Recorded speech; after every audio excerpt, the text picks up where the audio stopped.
How do you teach theater in a pandemic? Like, actually, how? The basics of theater are communication and group play. Both of these things are restricted by the important safety guidelines of wearing a mask and standing 6 feet apart. I'm not even sure how to approach teaching digitally. On this episode of Critical Dramatics, I interview Robert Bryce Ballew, a veteran theater teacher and personal mentor. Bryce was literally the first theater teacher to sit me down and share his advice and his best practices with me. I've asked him on the podcast to talk about educational theater, the changes in the teaching climate, and his response to overcoming the challenges in 2020.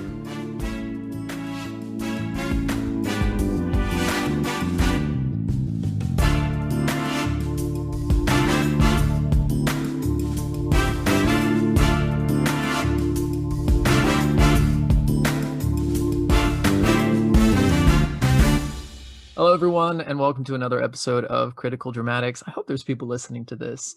Today, I have a very awesome guest. He has many, many years in education and theater, and he's very excited to talk about his practices using technology in the current pandemic crisis. So, without introduction, this is Mr. Ballew, Mr. Robert Ballew. Could you please tell us a little bit about yourself and how you got into theater and Yeah. education? First of all, I don't often get described as awesome unless I'm describing myself. So I do appreciate that. My name is Robert Bryce Ballew. I have been in public education now for about 23 years. That's what we're coming up on now. I got into teaching backwards, is how I would say it. I'm sorry, Mr. Willard, do you want me to just launch in or? No, you just keep going. All right. Okay. All right. Cool. I got an education backwards. I was completing my master's degree in theater, and I suddenly realized that I was going to complete it early. So I was going to complete it mid-semester instead of the end of the year. And then I discovered that I wouldn't be a teaching assistant anymore, which was, grad school protocol, and suddenly would be without an income, in my garage bedroom apartment. And I was in a show too. Mm-hmm. So there were lots of unknowns. Now, the university was going to grandfather the show, which meant we were going to perform at the Kennedy Center. So I was still going to be allowed to represent the university there, but I no longer would be drawing a salary from the university. And I needed to complete the show, so I couldn't just take off and get on with my life. So a couple of my advisors suggested teaching, and I laughed in their face because, oh yes, the arrogance. My mother was an educator and administrator for over 30 years, and she taught English and theater, and then became a principal both at the junior high and the high school level. And I definitely subbed before, and I had done TA work, and so I thought I had this thing just wrapped up in the bag, and so I started teaching at a small 1A school right outside of where I was going to school. And then kind of fell in love with it. Just sort of found my calling. I really liked young people and the way that their minds worked, and watching them discover something they didn't know 5 minutes ago. And 23 years later, after a long, tumultuous journey, I find myself still in it. My wife is in it. We're both dedicated educators who've put down roots in our district, and wouldn't have it any other way. So now I'm just looking at getting the terminal part of my degree and finishing with a doctorate, or maybe moving into administration myself as I continue to have to evolve in this rat race. I could totally get that. And I think it's funny. I have talked to a lot of people, especially theater. I feel like almost more than any other art form and subject, you get a lot of people with really interesting stories about how they came into teaching. And I will be honest, Brez, I haven't heard anybody who's quite like yours.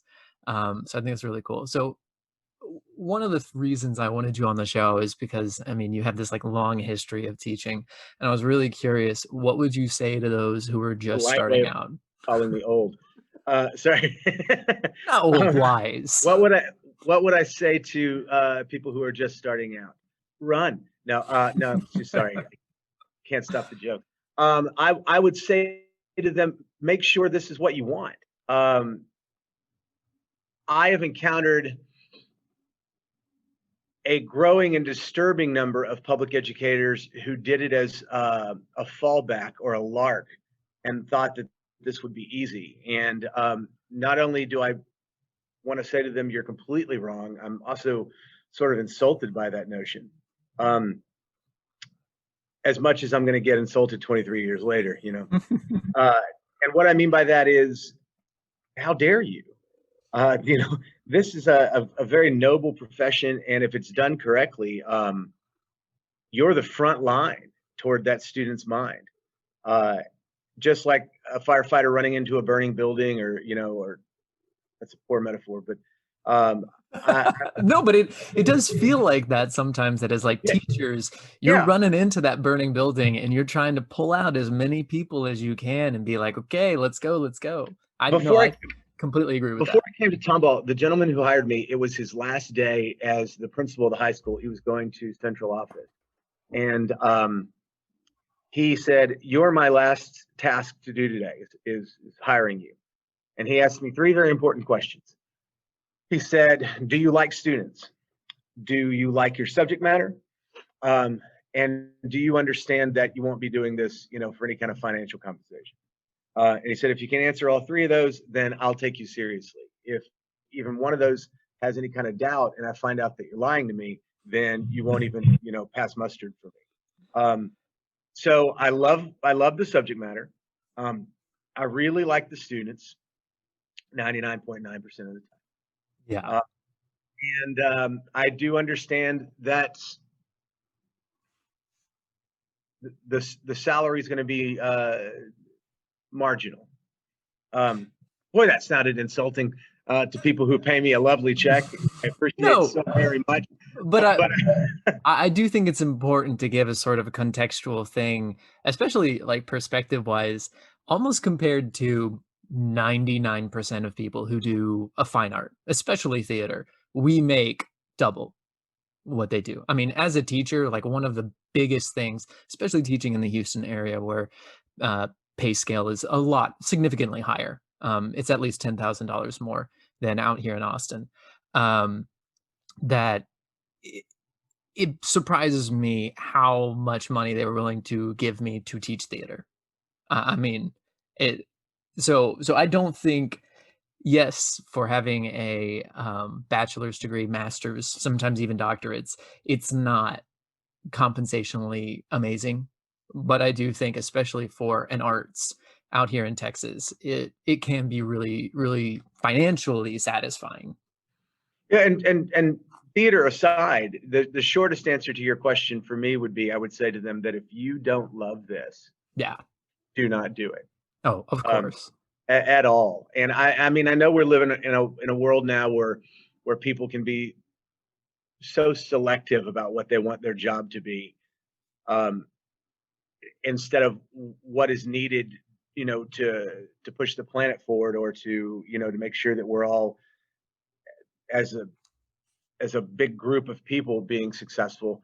You don't want to poo-poo any job, you know, because the, you want to be providing, in my case, for my family, and then, you know, for your shelter and your health and your life and stuff like that. So I can't think of turning my nose up at any occupation. But Yeah.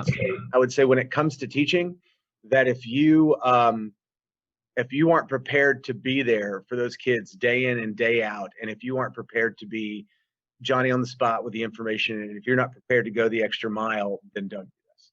You know, it was brought up in one of my classes that, this sort of like millennials aren't sticking out jobs and things like that. You know, that sort of 10-year now joke that the news sometimes likes to talk about us.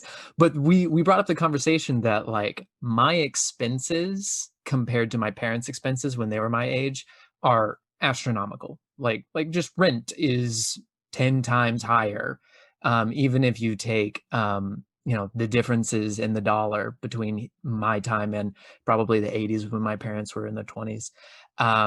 So if you're going into teaching, you have to understand financially, you're not going to get enough money to be satisfied, I guess, if that is the thing you're looking for. So what you really, and I think this is what the point you were trying to make, is that you need to be fed emotionally and like spiritually and mentally by dealing with young people.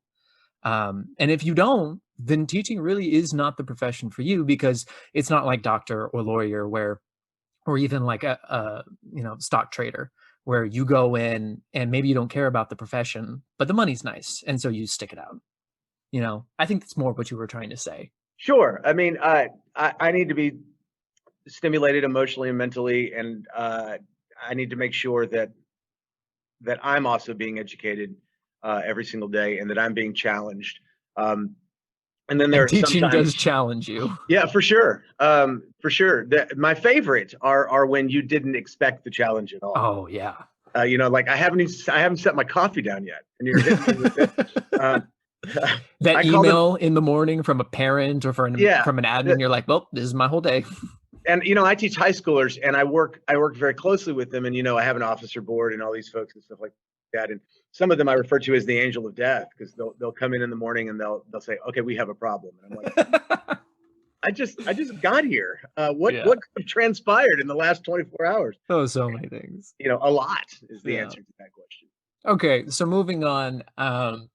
And this is, I think, a really interesting, because I got into the educational business in 2015, and I've already seen in the 5 years that I was an educator how much things have changed. So I'm curious, what has changed, and is any of it good? I mean, I feel like talking to veteran teachers, a lot of the times they're not happy with the current state of affairs.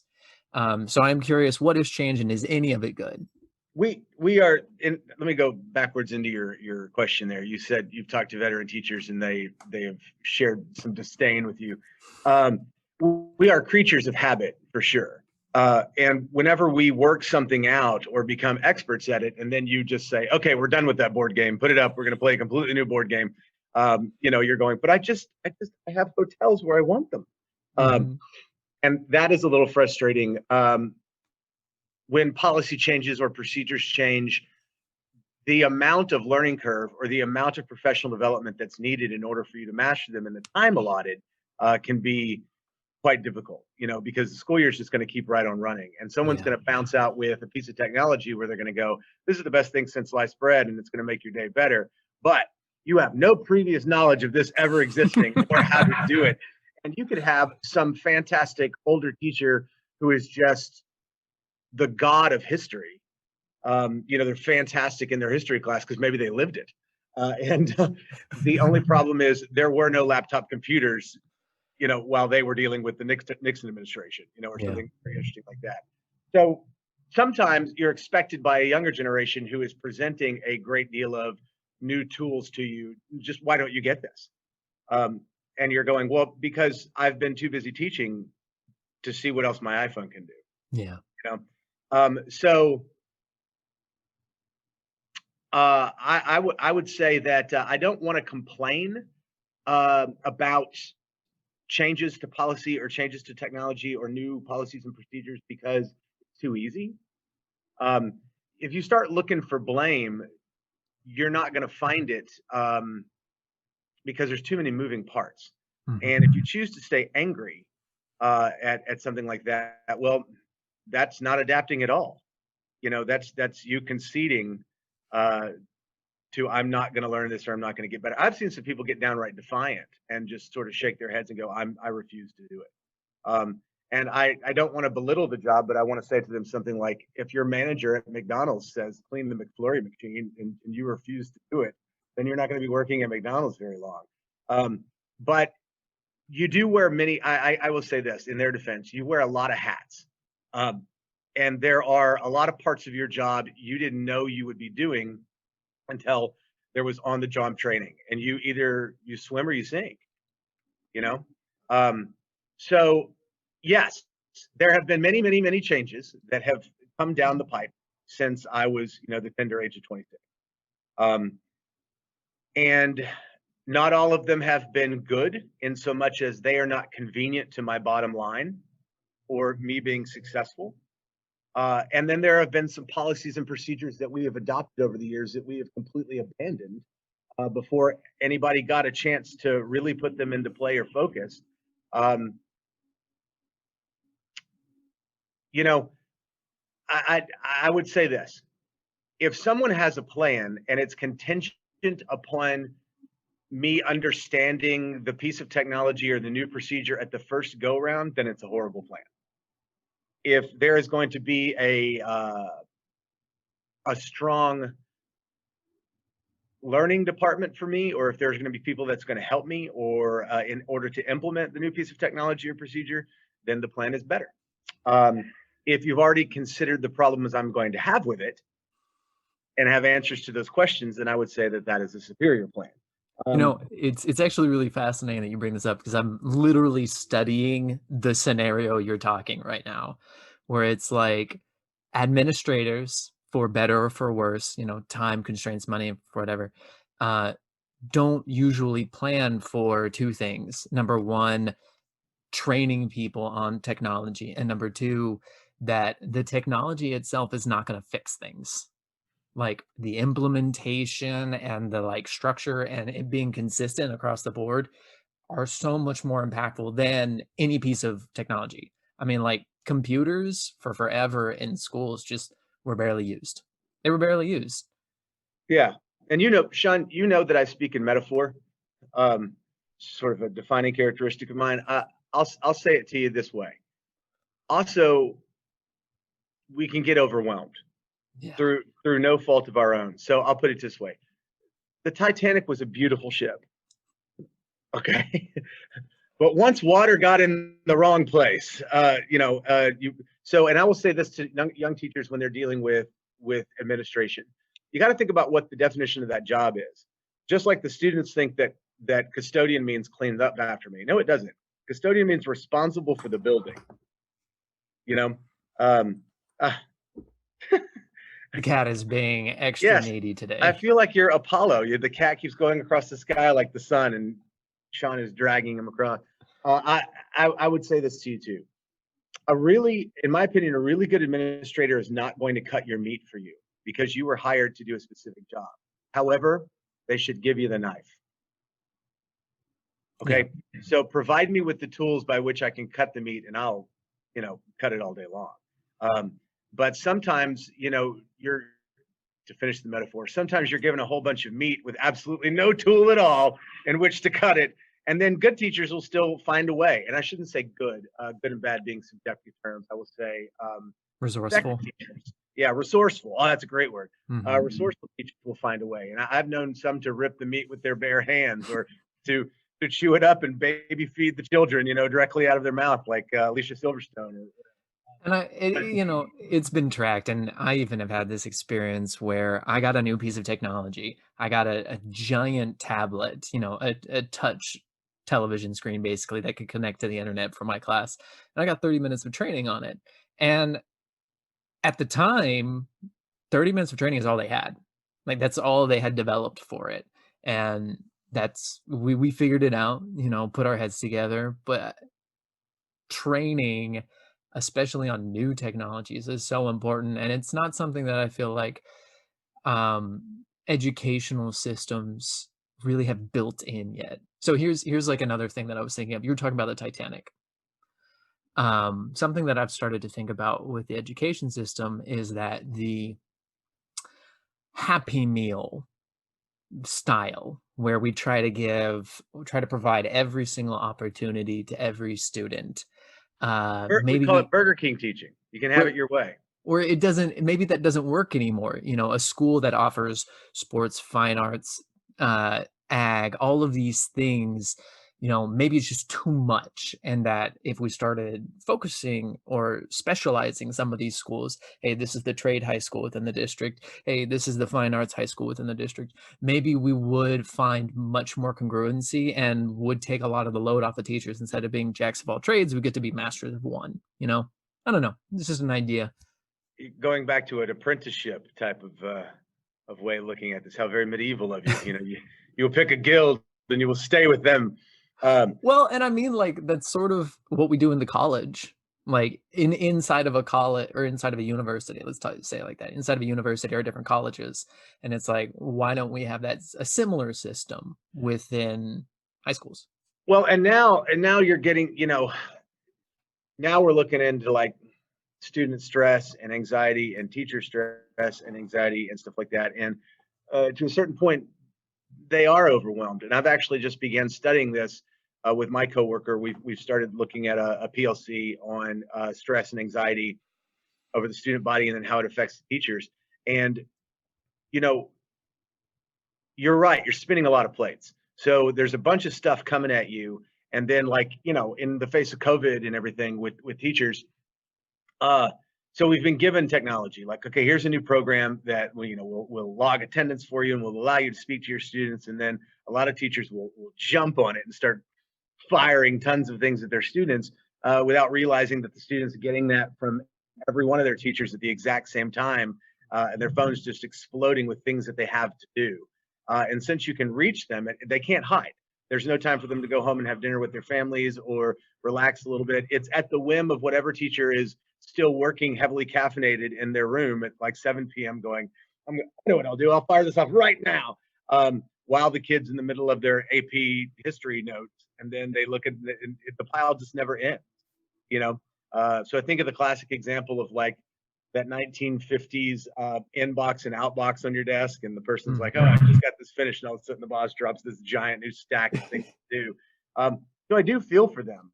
I'm watching a lot of them just be fried. They're just stressed out beyond belief. And then then you have things like COVID and our buildings under construction, and and I was giggling the other day because although this construction is necessary because we're growing, I was trying to form a thought with a student with the presence of a jackhammer literally outside the window, just bump, bump, bump, bump, bump the whole time. And the thing that really got my goat on it was I'd say we worked on the problem for about an hour until we acknowledged the jackhammer. Just because our brains were like, oh, sure, jackhammer. Yeah, no problem. I can deal with that. So yeah, it's I know that neither one of us have a magic wand that we're going to wave and make things right, but I don't know how many, and like I want to say, this is a message for parents out there. Your kid is that stressed, so look into it. They might need a day of nothing, or let them sleep. Because I also believe that again, this trickles down to the adults too, and you can find a teacher say something insensitive or something they didn't mean simply because the one piece of the puzzle of the student doing their work didn't get done, and then the teacher's like, why not? Why didn't you do the one simple task that I asked you to do? And without considering the 800 tasks that the student had to do. So I try to be cognizant of that. I can't say that I have 100%. I didn't mess up, but as I've become a little bit older, God, this sounds pretentious. I am trying to look at sort of a worldview, or at least a school view as my world, or a community view, before I make any flippant decision or say something to a kid that might harm their psychology or that kind You know, and it's one of the things that you really start to see is like these master teachers, these ones that like the kids always talk about. Even like the strictest teacher you can find who the kids are like, she or he is the best. They have, a lot of love for their students and a lot of compassion. Um, and I think that's really important for new teachers especially, but even older teachers to remember is like the world is so different from when you started that you really do have to change your perspective on things to incorporate like, especially in theater for a lot of my students, even though the work was rigorous, like I made them do stuff. They're like, this is my favorite class because they got to relax. And even though they were working to like write scripts and perform and memorize stuff that like, especially when I taught junior high, they were not comfortable with, they were like, but Mr. Willard, you give us like all this time and you build it in and you're aware of like us having homework and things like that, that it really is different. You can't just do kind of how I was taught, where it was like the teacher lectures for forever and then give you homework. Like if every class does that, the kid is their stack never ends. right. Um, Yeah, I think to me the biggest change from when I started to now is just how many people are recognizing, like, you give kids too much homework. And I feel like there's one thing any theater teacher should get out of that is how do you minimize your impact outside of your students' time in your classroom? You know what I mean? You create a more effective assignment. Yeah, So exactly. it's quality over quantity. So if you're concerned in my class, for example, about them becoming better performers, then I really need to take some of the time to shape out what that assignment's going to hit. And I need to make sure the kid understands why we're doing it. So I talk to a lot of students who will say, oh, they just gave me some work. And I'm going, wow, they either did a really bad job of explaining this to you or you didn't get the point at all. And I think that we don't spend enough time explaining to students why they are doing the thing they do. For example, we'll take something like tardy. It's super important. By the way, I hate that word. You're late. Okay. Um, so when it comes to tardy makes me sound, I just don't like the sound of it. Some of them they've never been explained to why late is a bad thing or why it's important to be on time. And I'll sit down with them and go, okay, this is about accurate record keeping. And accurate record keeping is about state funding and it's about money and you want new football helmets. Well, all of this stuff kind of trickles down. So if you can't, and then we start talking about rude, and how important it is not to waste anybody else's time. But I think it's important for them to know.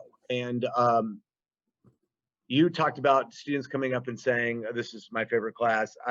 That kind of compliment, fuels your day. I had an administrator one time who was in my room all the time, and this is back at my old high school. And I asked him, I'm like, "Am I in trouble? Am I doing a thing?" He goes, "Oh no."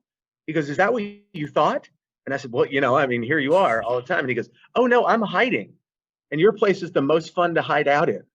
And I went, "Oh, well, I'm glad I can keep you from doing your work." But students have to feel it.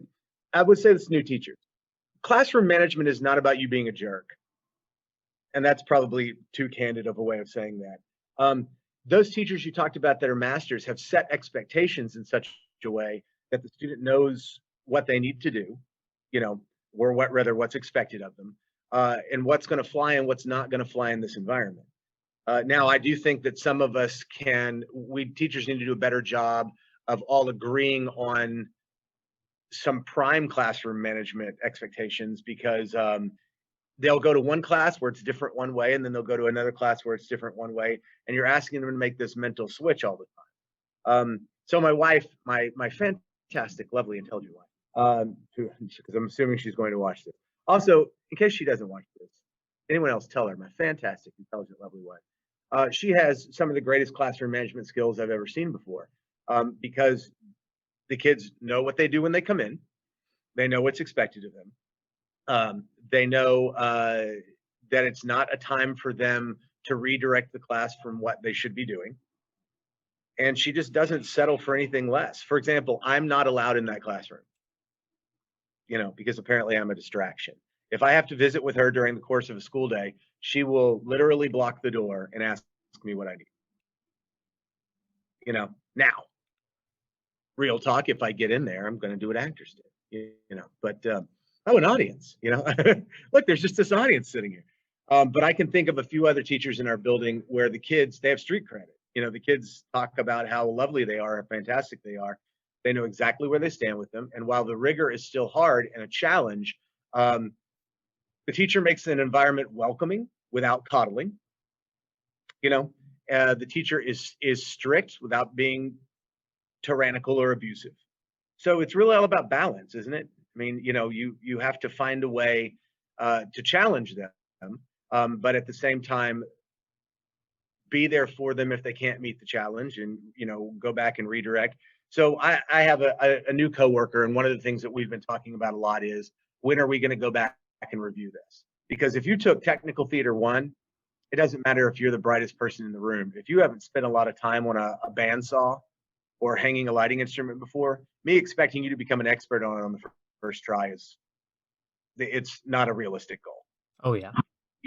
So we have to go back. And it's the same thing with actors. Once they've discovered what they can do, then you have to go back and go, okay, so from now on, I never want less than this.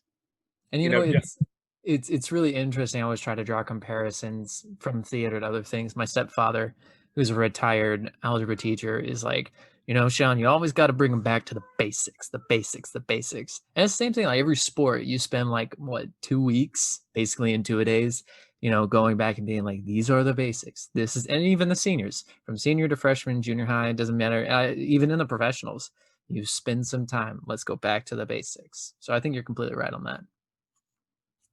gotcha. So moving kind of towards a little bit away from the pedagogy and management, let's go more into the technology of things. What are some technologies that you, Mr. Ballew, really enjoy using in theater and education? Sounds like a T-test question. Let me list all the technologies that I employ in my classroom every day, and then you mark off on my evaluation sheet that I've done. Oh, I've got the checklist right here. Okay, great. Well, I mean, I'm fairly blessed in that my district will give me all the new toys. And I say that knowing that there are some teachers out there who have nothing.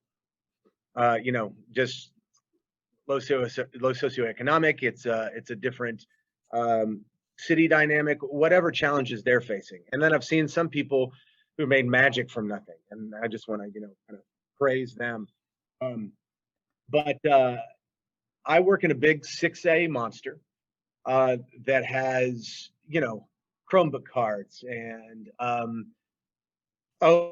projector systems and smart boards and Elmo cams and all the cool scanners and toys like that we can need. So I'm not wanting for anything. Everything I get I use. And then I also have half of my program. So for those of you who are out there listening or watching to Mr. Willard's fantastic podcast, at the high school level, we have a tech program and we have a performance program in theater that need to rival each other, for strength. We don't have one that's better than the other one. My technicians have access to a full shop, with all the tools they can imagine, down to the point where like industrial planers and lathes are involved if we're building our own furniture. And then there's an ag shop on the other side of the building where they have plasma cutters and welding torches and all kinds of things like that. So which ones do I like using? Yes, all of them. Any piece that you will give me. It can get overwhelming sometimes when you're the one guy who knows how to use them all. What I really want from the students is, in a safe way, I want them to also be able to utilize this equipment, because you're trying to really train them to take some of the decision-making process off of you. If not, you got to do it all. So, I'm probably weakest at sewing, and costuming and stuff like that, although I have all these machines sitting there. And at the bottom line, at the end of the day, after I've done all my planning and after I've done all my meeting and all of my tracking accommodations and all of the other things that I have to do during the course of the day, I don't have the time to sit down on that sewing machine, because I have to go to my second job, which is directing the play, and then get home and try to make dinner and be there for my child and do all those things I need to do. So, sorry, you've put me in this kind of existential crisis mode. I was thinking of what you said about being able to, that it's too much being able to get the training. And we have these professional development days. Wouldn't it be nice if some of them were centered around me learning my technology or playing with it?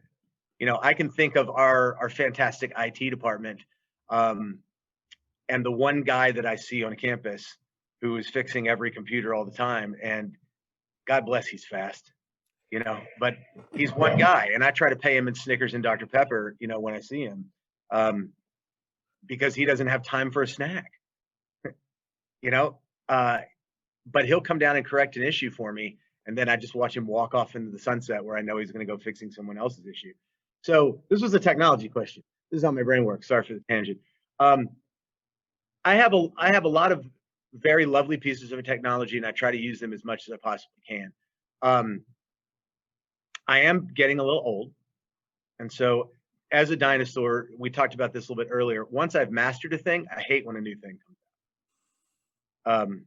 So Google, which we've now been using, for well on 15 years, when that first came out, I was like, what do you mean?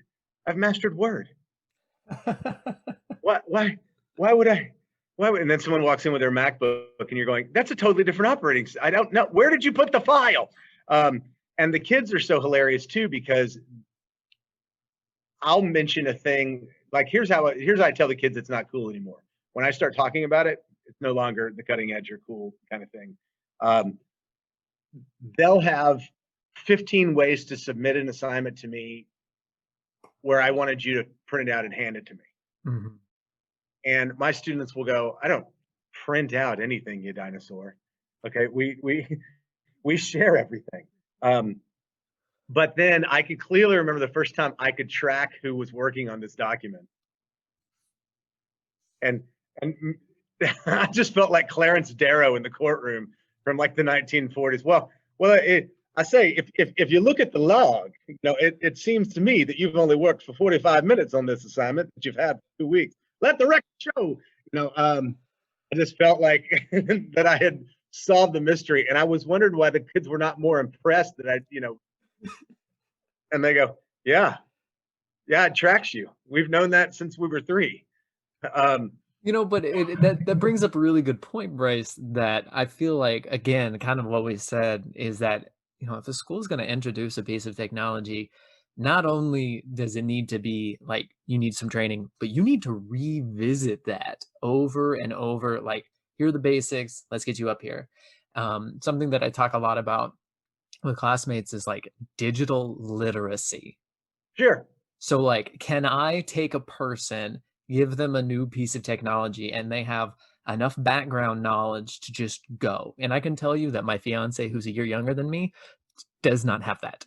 Like, if I wanted, we bought a new laptop, and she was like, "Well, I kind of want a Mac," and I was like, "No, you learning the Mac operating system, you will be very frustrated, Yeah, and I I will be refuse. frustrated."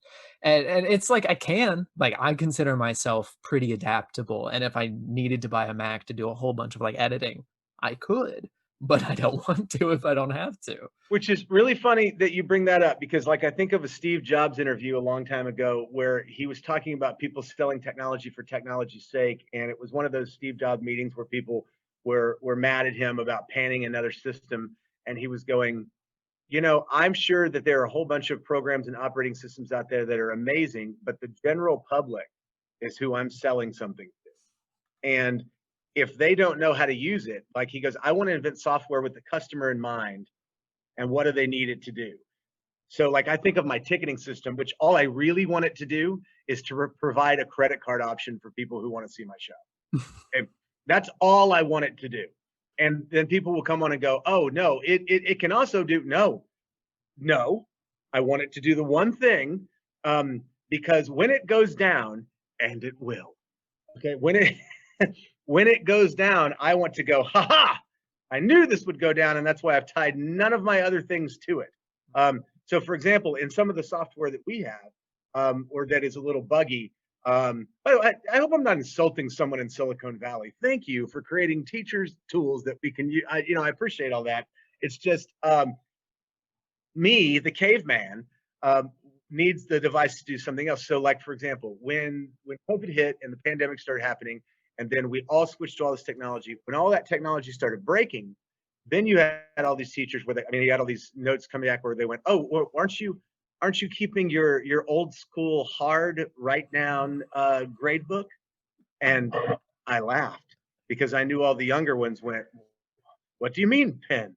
And I'm a list maker, so I had all these great pad folios full of the same information where people couldn't access their email, and I had written it all down.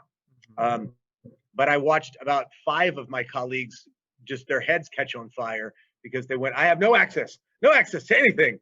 And I'm, in the background going, in 2025, Skynet became self-aware. I'm quoting the Terminator at them.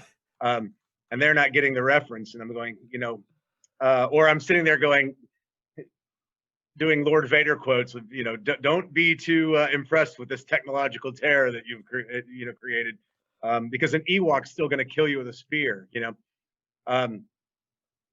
So I don't know. Wouldn't it be funny if that somewhere there's like some podcast of two cavemen talking about, okay, so the wheel, you know, yes, but we received no training on wheel, you know. But it does bring up like several really good points that like we get when I was a teacher, a lot of trainings on pedagogy, like how do you teach, how do you classroom management? And I feel like very few trainings are about just like, you know, do you understand the basic of technology? I'll give you a really good example. So I had a part-time job where I was basically 5 elementary schools technology specialist. I was their IT guy. Like that was my job for a couple months.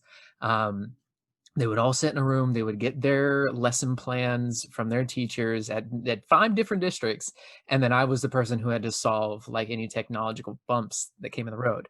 And most of it, I had no idea like that specific software, but I did understand the basics of like how sound equipment works, which for point you taught me. And I was just like, okay, output, source, routing. What of these things is messing up? And 9 times out of 10, like some kid's headphone wasn't completely plugged in, or the volume wasn't turned on. And it was just like, if you understand these basic things, you can really apply them in a whole bunch of ways. But like teachers like yourself who grew up without technology, you don't have that sort of background knowledge, and the schools a lot of times don't acknowledge that. You know, they just expect you to figure it out on top of all the other things you have to do. There is a little figure it out. There's also a community. If you can get in a community with other great teachers or people in the building who recognize that struggle, they'll help you out. Mhm. And that's super important to say to somebody who's getting an education too. Um, Align yourself with those in the know, and people who can make your sailing pretty smooth. So, for example, folks like custodial or the bookkeeper or an administrative assistant. There are about 15 fantastic administrative assistants who make problems go away for me on a phone call, Mhm. just because they know that my time is best used teaching. And so that's really neat. And then you mentioned something like sound equipment. Sound equipment will fix your play faster than anything, and nothing will mess up your play faster than sound equipment too. It's just because of all the places it can break. Yeah. And people don't understand that. Like, well, I don't understand why it's not playing. I can't tell you how many times I've been called to come turn something on. You know, that's always my favorite. Mr. Ballew, the microphone's broken. I'm like, there's no way. There's no way you broke the mic unless you've been jumping up and down on it or something like that. I'll walk in the room and turn it on, and there you go, cowboy. Um, no, but I think that's really, important to sort of acknowledge to like new teachers who I hope do somehow find this in the great sea of podcasts, is that like knowing technology and knowing how to communicate with people are two of those skills that they don't really tell you in teacher school to like brush up on. Like you need to understand how all this stuff works because it's gonna break. Yeah, And it doesn't matter if you're at a big school, small school, rich school, poor school.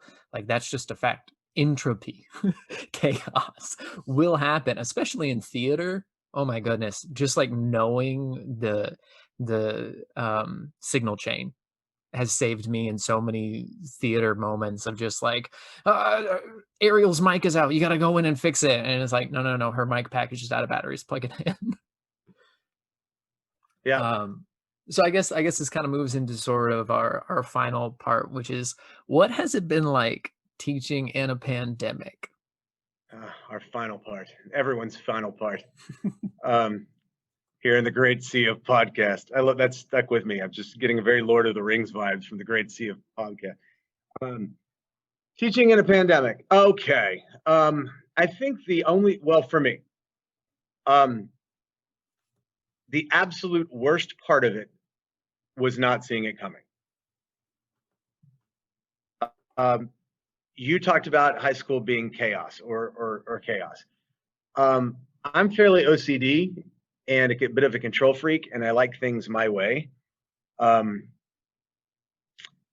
I've learned to accept high school because I can't control all the moving parts. Like listening to them, I had to stop listening to them walk down the halls because of the things that come out of their mouths, and just the ADD of it drawing me in. What did you just say? That was the strangest thing I've ever heard.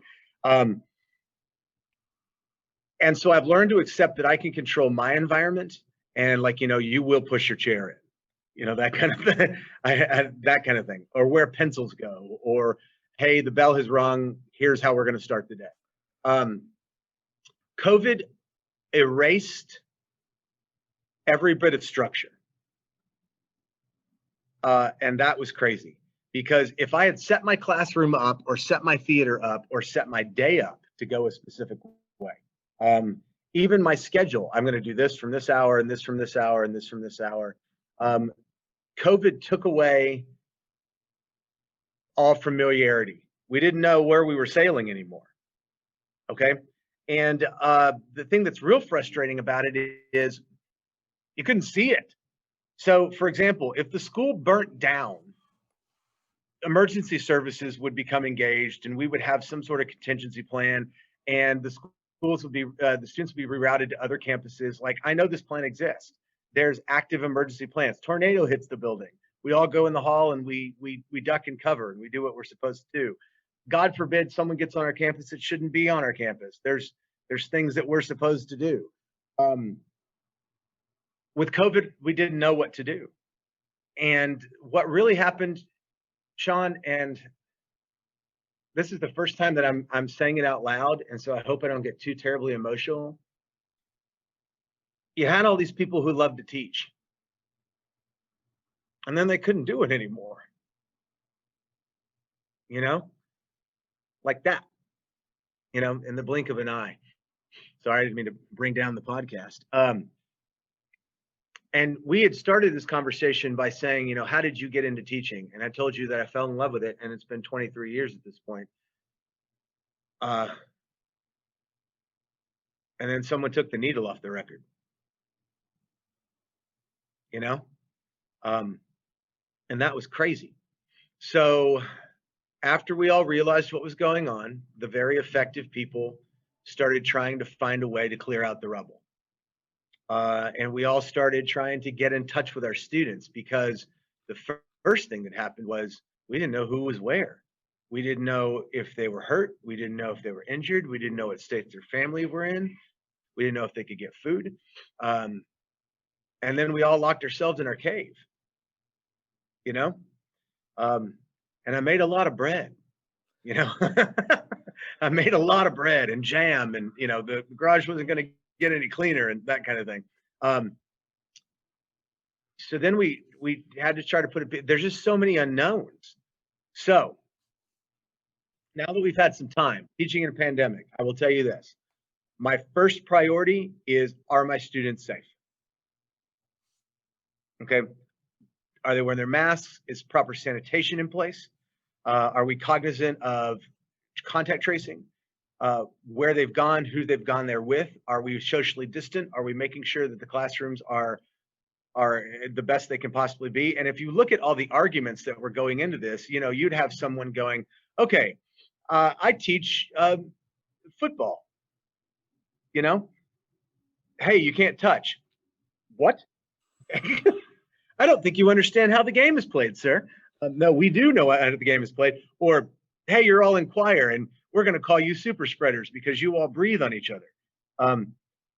We had to restructure the way lunches go, because you don't want to have too many people at the same place. But then you had some people where you're going, the problem isn't that we can't keep them apart. The problem is that some of them don't have lunch. Okay. Or you're going to quarantine them all and say, okay, well, they're all going to speak to you virtually. And then you find out who really in your district doesn't have access to technology or a computer or whatever. So, just not to stop your flow for a second, but I do think it's important that anybody listening to this, and for us to have this conversation, it now blows my mind that the school didn't already know that any school just didn't think, hey, which kids have Wi-Fi, which kids have a device. Like, that's not a survey that goes out as a part of, like, hey, what's your health insurance and what's your contacts and who should we, like, it blows my mind now. It didn't then. Like, when it came up, like, hey, do you know which kids have Wi-Fi? And I was like, I don't know. That thought never crossed my mind. right. And now I'm like, how did it not? So, you want to be proactive instead of reactive, for sure. one thing COVID will teach you is what you were really planned for and what you weren't really planned for. And having to play catch up is exhausting, you Yeah. know. So I really, really, when I said, you and I were sorry, when you said you and I were going to have this conversation, I really didn't want to be negative because I quote another great administrator who gave me an Alice in Wonderland reference one time about, like, off with their head. If you start cutting off heads, after a while, you aren't any heads left. Instead, you have to remember what your job is, and that's to teach. So, are you part of the problem or are you part of the solution? So, I think what I've really liked seeing is who's going to find a way and who won't say die and who's going to keep getting up and keep going at it. And, like, I think of my department head who will come and give us the bad news and then go, okay, but the good news is that you're intelligent and that you have access to some tools that are going to help you put out fires instead of starting new ones. Um, and that's what I kind of try to say to myself every day when I'm driving in. I try to say to myself, okay, how many fires can you put out today? And how many did you not see coming? But I'm not going to go into my boss and go, I refuse to try. Sometimes I wanted to. Well, yeah, well, that's called you're angry. Okay. And that's worth a look too. But then I talked to someone during this who I respect a lot, when this all happened, and I was angry, and I had kind of gone off on a tangent of my personal feelings of anger. And this person basically said to me, you don't have the time to be angry right now. There will come a time where things will be quote unquote better. And you're going to have to ask yourself at the end of that, did you try to make things better, or were you part of the problem? And we can't all be flawless all the time. It is very important for us to look at why we're angry. You know, and I can think of working with assistants before who were angry, where I tried to help them, and then I ended up becoming angry at myself because I did a poor job of giving them the tools they needed to be successful. And that goes in your brain too. So you're looking at COVID and you're going, okay, I did 900 things, and you didn't do 901. And that's going to be the thing that you're going to obsess about.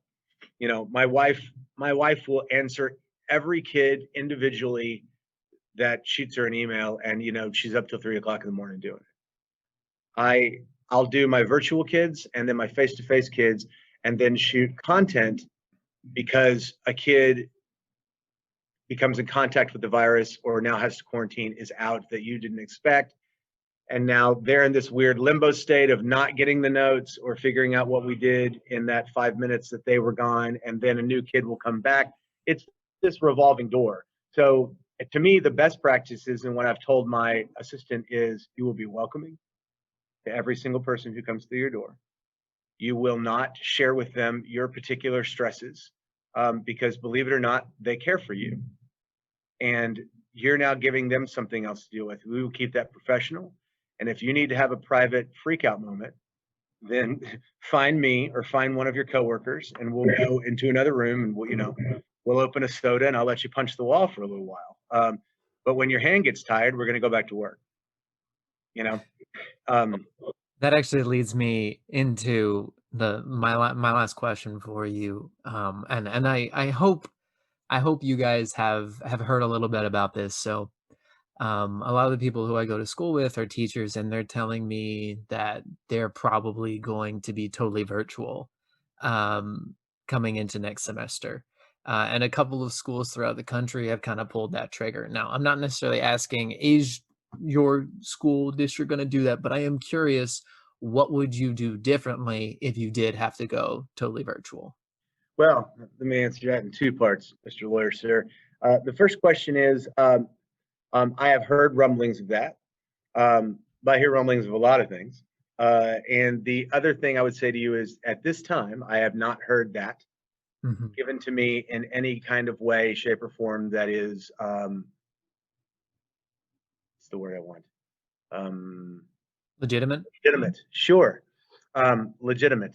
I've heard rumblings, but in high school you hear a lot of rumblings. Yeah, Um, of course. yeah, kids get, it's rumor and speculation. I think that the reason that people are hearing that is because people are concerned about safety, you know, and I think that they've heard that as a college plan from some colleges, Hmm. um, which that where that is occurring. I will tell you that currently my district has no plans for doing that here on 11/21/20. Okay, could change. Who knows? The virus could turn into flaming T-Rexes, and we have to deal with that now. Um, but what would my plan be? Well, now there is some software in place.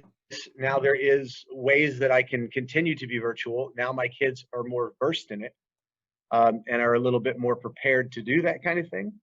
Um, it would not be the same experience that we would have face to face. That's kind of a dumb thing to say out loud. Um, yeah, of course it would not be the same thing face to face. I think there are certain subjects that lend themselves better to a virtual environment than something like the performing arts or athletics. Okay. Um, for example, if you were teaching a computer course and that computer course was virtual, I'd call it almost a boon. I mean, we're learning how to use the technology in the way that the success could be judged about whether or not you got on the Zoom call. So, but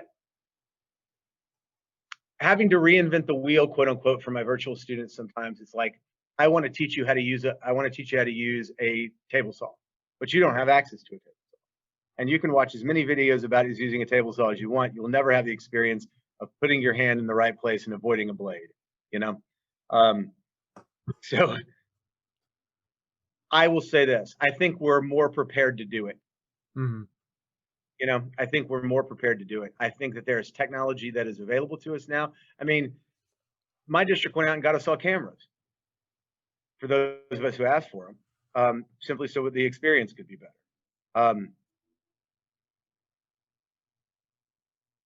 I don't know. I don't have, that's above my pay grade.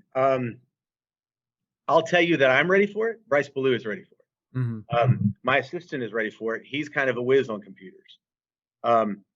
So if we had to go all virtual, I mean, the only thing that would really be a huge question for me is, how do I produce a play? So remember, my bottom line is in a project. So just like the football team has a game that they need to play, the theater department needs to produce a piece of art.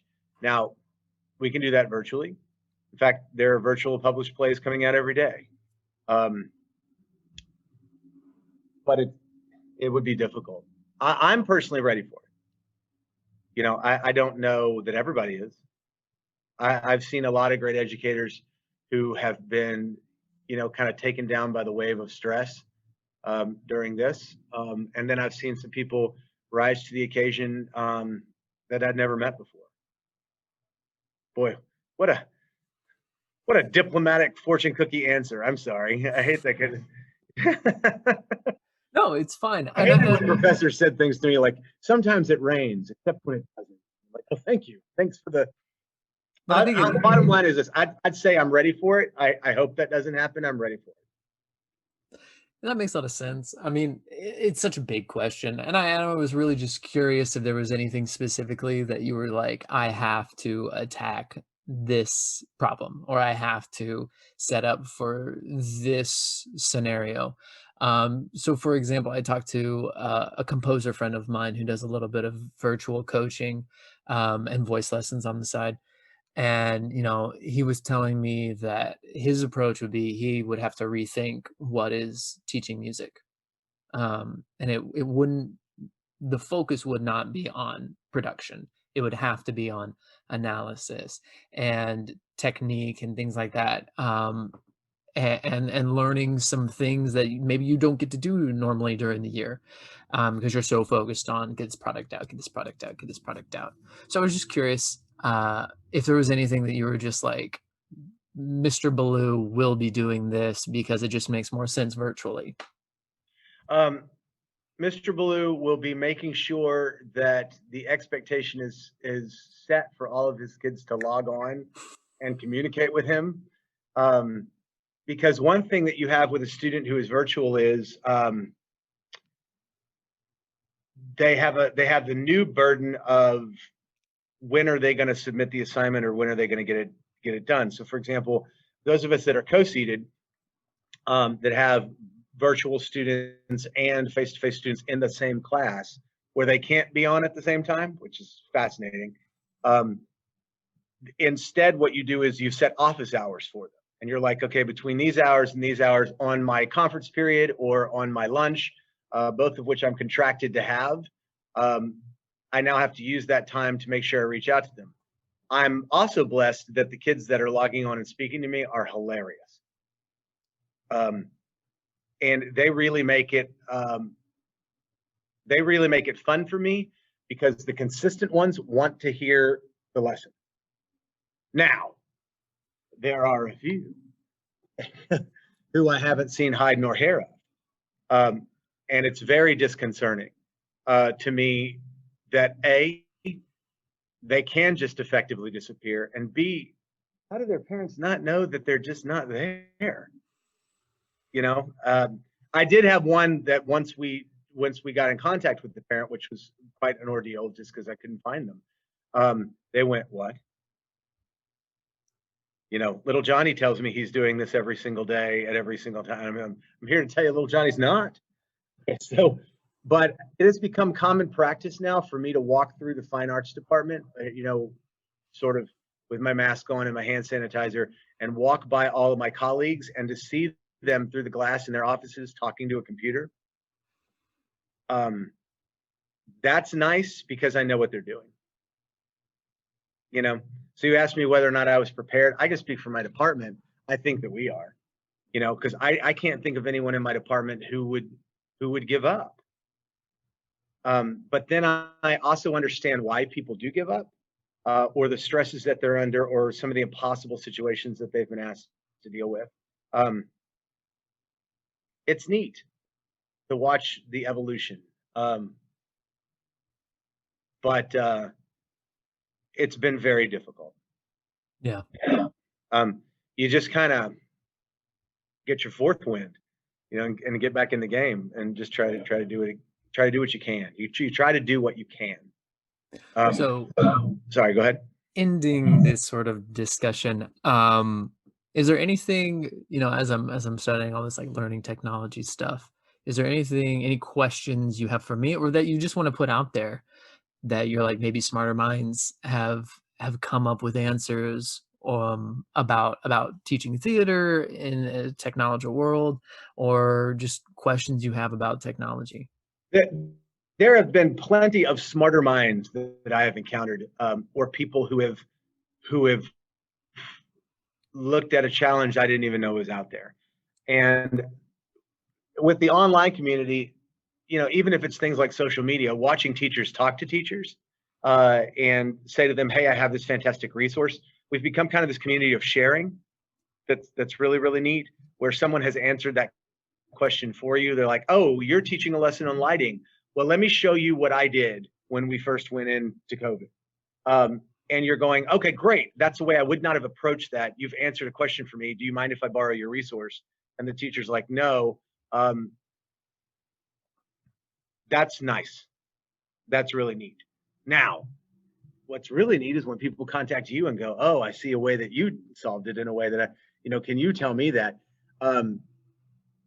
You didn't realize you were helping them. You just realized I had to figure out a way to make my kids successful. And this is what I did. I have a coworker who works at the other high school. And one of the first things that he said to me was, are we going to share? You know, and I went, I can't think of a time now where I would say no to that question. That's really cool. Yeah. You know, because, well, what do I mean by that?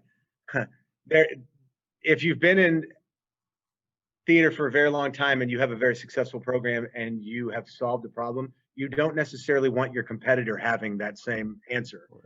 But in a time of COVID, I don't know that any teachers should be competitors anymore.